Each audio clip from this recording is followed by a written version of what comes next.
ಮಹಾಭಾರತದ ಕಥನ ಭಾಗ 2. ನಮ್ಮ ಜೀವನಕ್ಕೆ ಬೇಕಾಗಿರುವಂತಹ ಅತ್ಯಮೂಲ್ಯವಾದ ಸಂದರ್ಭಗಳು ಹಾಗೂ ಸನ್ನಿವೇಶಗಳು. ಹರೇ ಕೃಷ್ಣ ಕೃಷ್ಣ ಹರೇ ಕೃಷ್ಣ ಕೃಷ್ಣ ಹರೇ ಕೃಷ್ಣ ಕೃಷ್ಣ ಹರೇ ರಾಮ ಹರೇ ರಾಮ ಹರೇ ರಾಮ. ಹಾಗಂತ ಫಲದ ಮೇಲೆ ಕಣ್ಣಿಟ್ಟು ಕೆಲಸ ಮಾಡಿದರೆ ನಿರಾಸೆ ಹೆಚ್ಚು. ಕೆಲಸವನ್ನು ಶ್ರದ್ಧೆಯಿಂದ ಪ್ರೀತಿಯಿಂದ ಮಾಡಿದರೆ ಫಲ ಇಂದಲ್ಲ ನಾಳೆ ದೊರಕಿಯೇ ದೊರಕುತ್ತದೆ.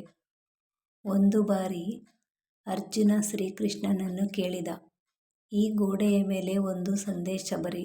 ಅದು ಹೇಗಿರಬೇಕೆಂದರೆ, ಖುಷಿಯಲ್ಲಿದ್ದಾಗ ಓದಿದರೆ ದುಃಖವಾಗಬೇಕು, ದುಃಖವಾಗಿದ್ದಾಗ ಓದಿದರೆ ಖುಷಿಯಾಗಬೇಕು.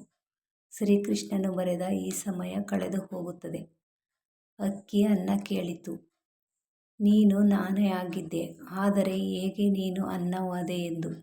ಅನ್ನ ಸುಂದರವಾಗಿ ಉತ್ತರಿಸಿತು, ನೀರು ಮತ್ತು ಬೆಂಕಿಗಳ ಸಂಪರ್ಕಕ್ಕೆ ಒಳಗಾದೆ. ಅವುಗಳ ಸಂಸ್ಕಾರದಿಂದ ಮೃದುವಾದೆ, ಮಧುರವಾದೆ.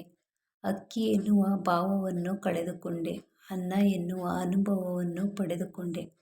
ಅದೇ ರೀತಿ ಸಜ್ಜನರ ಸಂಗದಿಂದ ನಮ್ಮಲ್ಲಿರುವ ಅಜ್ಞಾನ, ದುರಿತ, ದುರ್ಮಾನಗಳ ಭಾವವನ್ನು, ಕಾಠಿಣ್ಯತೆಯನ್ನು ತೊಲಗಿ ಪುಣ್ಯ, ಜ್ಞಾನ, ಮೋಕ್ಷಗಳೆಂಬ ಮೃದುತ್ವವನ್ನು, ಅನುಭವವನ್ನು ಪಡೆದುಕೊಂಡೆ. ಚಿಂತಿಸಲು ನೀನೇನು ಕಳೆದುಕೊಂಡಿರುವೆ? ನಿಶ್ಚಿಂತೆಯಿಂದಿರಲು ನೀನೇನು ಪಡೆದುಕೊಂಡಿರುವೆ? ಈ 3 ದಿನದ ಈ ನಾಟಕದಲ್ಲಿ ಕಳೆದುಕೊಳ್ಳಬೇಕಾಗಿರುವುದು ಕರ್ಮವೊಂದೇ, ಪಡೆದುಕೊಳ್ಳಬೇಕಾಗಿರುವುದು ಪುಣ್ಯವೊಂದೇ. ದೊಡ್ಡ ಮನುಷ್ಯನಾಗುವುದು ಒಳ್ಳೆಯದು, ಆದರೆ ಒಳ್ಳೆಯ ಮನುಷ್ಯನಾಗುವುದು ದೊಡ್ಡ ವಿಷಯ. ದುಃಖದ ಬಗ್ಗೆ ಚಿಂತಿಸತೊಡಗಿದರೆ ಸದಾ ದುಃಖಿಯಾಗಿಯೇ ಉಳಿತೀಯ. ಸದಾ ಸುಖ ಸಂತೋಷಗಳನ್ನು ಧ್ಯಾನಿಸುತ್ತಿದ್ದರೆ ಮುಂದೆ ಒಂದು ದಿನ ಸುಖಿಯಾಗಿರುತ್ತೀಯ. ತಂದೆ ತಾಯಿಯನ್ನು ಸ್ವರ್ಗದ ಕಡೆ ಕರೆದುಕೊಂಡು ಹೋಗುವವನೇ ಮಗ, ಸ್ವರ್ಗವನ್ನೇ ಮನೆಗೆ ಕರೆದುಕೊಂಡು ಬರುವವಳೇ ಮಗಳು, ಮನೆಯನ್ನೇ ಸ್ವರ್ಗವನ್ನಾಗಿ ಮಾಡುವವಳೇ ಸೊಸೆ.